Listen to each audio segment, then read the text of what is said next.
بسم اللہ الرحمن الرحیم۔ محترم ناظرین، پاگل اور ایک بیوقوف۔ پاگل خانے کے سامنے ایک شخص اپنی گاڑی کے پاس کھڑا پریشانی کے عالم میں سر کجا رہا تھا۔ کھڑکی سے ایک پاگل کافی دیر سے یہ منظر دیکھ رہا تھا۔ اس نے پریشانی کی وجہ پوچھی تو گاڑی کے مالک نے ہنستے ہوئے کہا، تم پاگل میری کیا مدد کرو گے؟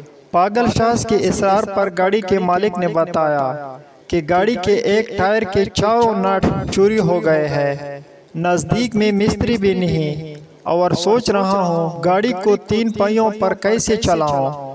اس پر پاگل نے ہنستے ہوئے کہا، یہ تو کوئی بڑا مسئلہ نہیں، باقی 3 ٹائروں کا ایک ایک نٹ نکال کر چوتھے ٹائر میں لگا لو اور جاؤ۔ گاڑی کے مالک نے ایک دم اپنا ماتھا پیٹا اور شرمندگی سے بولا، مگر تم تو پاگل ہو۔ پاگل نے جواب دیا، شکر ہے میں پاگل ہوں، تمہارے جیسا بیوقوف نہیں۔